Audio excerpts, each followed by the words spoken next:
Any man who wishes to regain his strength must spend a night with Amara. A wave of murmurs erupted, quickly escalating into frantic whispers. Once upon a time, in a small village named Kumba, where lush green hills seemed to touch the sky and a gentle river embraced every home, there lived a young woman named Amara. This village held a unique belief. The beauty of a woman was not defined by her intelligence or kindness, but by her waistline. A slender waist was regarded as the ultimate standard of attractiveness. Slim women were always the center of attention, while those who did not fit this ideal seemed to fade into the indifference of the community. As a child, Amara never paid attention to such things. She was carefree and joyful, like a wildflower blooming in the fields, running freely around the village and cherishing the simple joys of life. But time waits for no one, and those carefree days gradually slipped away. As Amara grew older, life began to change. Her unchecked eating habits became a topic of gossip among the villagers. Every delicious meal she loved, from the baked treats made by the elderly woman at the edge of the village to her mother's rich and flavorful soups, turned her into the target of judgmental stares. By the time she turned 20, Amara was no longer the petite girl she once was. She had become the most full-figured woman in the village of Kumba, and this label followed her like a shadow she could not escape. The whispers behind her back, the pitying looks, and the growing distance from friends who once brought her comfort, all weighed heavily on her heart, leaving it shattered. But could appearances truly define a person's worth? That question seemed buried beneath the layers of pain and loneliness that Amara was grappling with. Little did she know the days ahead would bring a turning point that would change her life forever. Amara's father, Django, was a loving and devoted father, but his heart was heavy with worry. He had watched his other daughters one by one find happiness, settling into joyful lives with their own families. But Amara, the eldest daughter he cherished so deeply, remained alone, living in solitude in the small wooden house at the edge of the village. Day after day, he saw her retreat further into the shadows, avoiding the gazes of others. The laughter of her sisters and friends, once vibrant and frequent, had now become distant memories for her. Each time Django passed through the village market, he couldn't help but overhear the murmurs about his daughter. Amara was so beautiful once, but just look at her now. Or, who would want to marry a woman like that? These words pierced Django's heart like daggers. He knew Amara heard them too, and with each cutting remark, her eyes grew sadder, her rare smiles fading away. Then one day, a glimmer of hope appeared. Django heard that Kwame, the son of an old friend, had returned to the village after many years in the city. Kwame was the kind of man any woman would dream of, young, handsome, and full of ambition. Even more importantly, Kwame was looking for a wife. A faint glimmer of hope welled up in Django's heart. Perhaps this is Amara's chance, he thought. Determined to bring happiness to his daughter, he quickly sought out his old friend and arranged a meeting between Amara and Kwame. But would this meeting bring light to Amara's life? Or would it mark the beginning of a chain of events no one could have foreseen? Behind the door about to open, fate was waiting to unveil a turning point that no one could predict. When Amara heard about the upcoming meeting, her heart seemed to awaken after days of loneliness and despair. A glimmer of hope pierced through the dark night of her life. Could this be the opportunity I've been waiting for? Could I finally be loved and have a family like everyone else? These longing questions swirled endlessly in her mind, making it impossible for her to stop thinking about the next day. Amara didn't dare waste a single moment. That evening, she threw herself into preparations with all the hope she could muster. She chose a pale yellow dress her mother had sewn, adorned with intricate hand-stitched patterns, as her special outfit. She tied her hair neatly, trying to conceal the features she believed had drawn ridicule. For the first time in days, Amara spent hours in front of her small mirror, telling herself, tomorrow everything will be different. I'll make him see the real person inside me. I am worthy of love. The next morning, the sky was clear and gentle golden sunlight bathed the village of Kumba. Amara's heart raced as Kwame, tall and confident, slowly walked into her yard. She took a deep breath, standing with all her hope and anticipation. But that joy lasted only a fleeting moment. Kwame's gaze, initially filled with curiosity, quickly shifted to disappointment. He froze, as if unable to believe what he was seeing. His face revealed clear discomfort, and then, unable to hide his feelings, he uttered harsh words. "No, I can't marry a woman like this. It's beyond imagination." Those words struck Amara like a bolt of lightning. All the hope she had cherished the night before suddenly vanished into thin air. Kwame turned and walked away, leaving her standing motionless in the yard like a statue frozen in place. Tears began to fall one by one, unstoppable. Amara ran into her room, locked the door, collapsed onto the floor, and sobbed uncontrollably. For days afterwards, she remained engulfed in darkness, tormented by painful questions that gnawed at her heart. Why? Why do they always turn away from me? Why can't anyone see my worth beyond my appearance? Yet amidst the seemingly endless despair, a faint glimmer of light began to emerge. Could it be a sign of a significant change in Amara's life? Or was it merely the beginning of an even more painful journey? After days immersed in the darkness of despair, Amara realized she could no longer continue living like this. Her nightly sobs did nothing to ease the pain. They only deepened her sense of being trapped in loneliness. One morning, as golden sunlight streamed through the window, a memory surfaced, an old tale her mother used to tell. It was about the great river goddess, a mystical being who could bless or punish anyone who approached her with a sincere heart. The thought sparked a faint glimmer of hope in Amara's mind. If I can't change on my own, maybe magic can help me, she thought, her eyes filled with determination. Wasting no time, she stepped out of her house and walked along the familiar trails of the village, past the fields and toward the riverbank, where the deep blue waters embraced Kumba like a mother's soft shawl. When she arrived, she stood still for a moment, gazing at the flowing river, glistening under the sun. Her heart raced. Could this really be true? Will the river goddess hear me? Taking a deep breath, she called out, her voice trembling. "Great river goddess, please hear my cry. Help me escape this suffering." At first, there was only silence, but then the water began to ripple and bubble. Small waves grew into powerful currents. The river parted, and from its depths emerged a woman. Her skin shimmered with a radiant blue, as though it were imbued with the light of the water itself. She was the great river goddess, majestic, luminous, and enigmatic.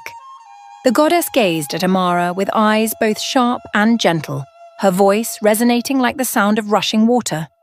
"What do you seek, young woman?" Amara trembled, kneeling before the divine figure. "Please help me," she pleaded, tears streaming down her face. "Transform me into a beautiful, slender woman like the others.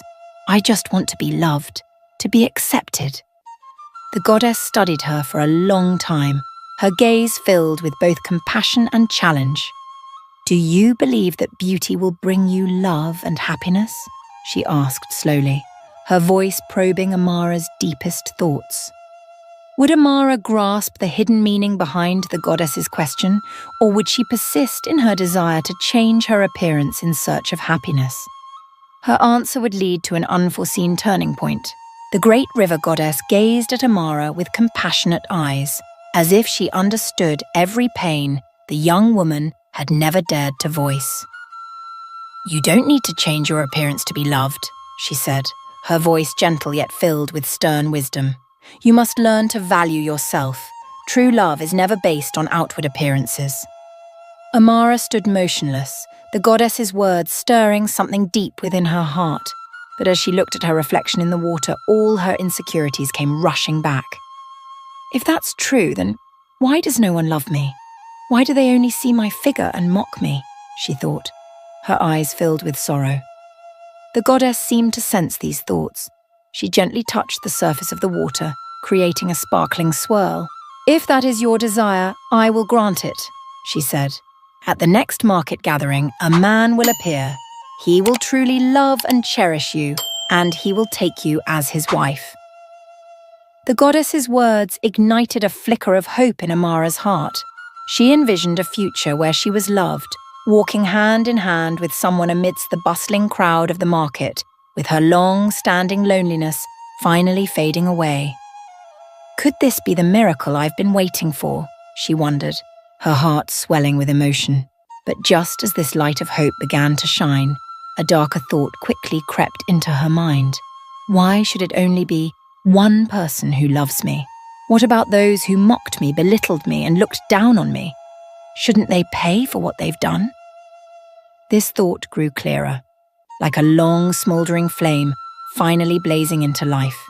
The faces of those who laughed, the sneering voices, and the cold, judgmental gazes replayed vividly in her mind, filling her with a sense of injustice. Her head lifted, her eyes now burning with anger as she looked straight at the goddess. "Great goddess," she said with determined conviction. "I want more than that. I want all the men in this village to suffer as I have suffered. They must pay for the scorn they've heaped upon me." The goddess remained silent, studying Amara for a long moment. In her gaze was not only sympathy, but a silent warning. She tilted her head slightly and spoke, her voice like the steady flow of water over ancient stones. "As you wish. But remember, every action has its consequences." Those words sank deep into Amara's mind, but her heart, consumed by anger, refused to heed the caution. She could not stop. She could not forgive. And now, with the goddess's promise, a series of events had been set into motion that no one could foresee. But was Amara truly ready to face the price she would have to pay? Why should only one person love me? What about those who mocked me, belittled me, and looked down on me? The thought grew more vivid, like a long, smouldering flea now erupting into a fierce blaze. Faces of ridicule, sneering laughter, and cold, judgmental gazes flashed through her mind, making her feel that a small piece of personal happiness was not enough. Amara lifted her head, her eyes burning with anger as she stared directly at the goddess. "Great goddess," she said, her voice resolute, "I want more than that. I want all the men in this village to suffer as I have suffered. They must pay for the contempt they have shown me." The goddess remained silent, gazing at Amara for a long moment. In her eyes was not just sympathy, but also a silent warning. She tilted her head slightly, and her voice, deep and resonant like water flowing over ancient stones, broke the silence. "As you wish. But remember, every action has its consequences." Those words sank deeply into Amara's mind, but her heart, consumed by anger, refused to heed the warning. She could not stop. She could not forgive. And now, with the goddess's promise, a series of events was set into motion that no one could foresee. But was Amara truly prepared to face the price she would ultimately have to pay? The next morning, chaos swept through the village of Kumba. As the sun rose, terrified screams echoed from every corner.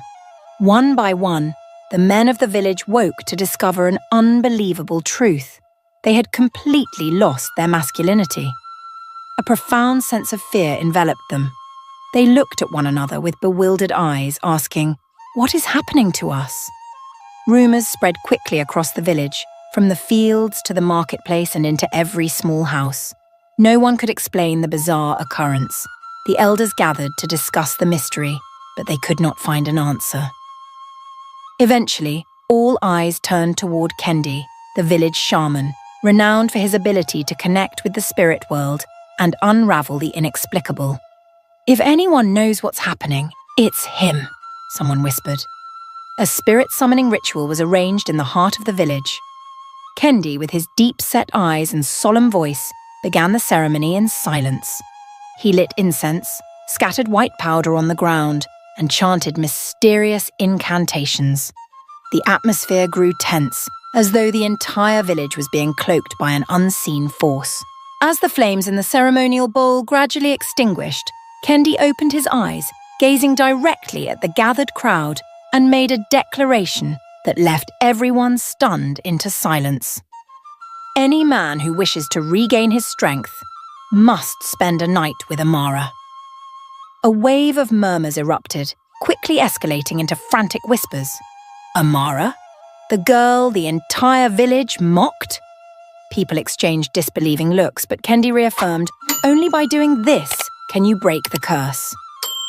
The men with no other options were driven by fear and desperation to Amara's house. One by one, they lined up outside, their faces filled with reluctance.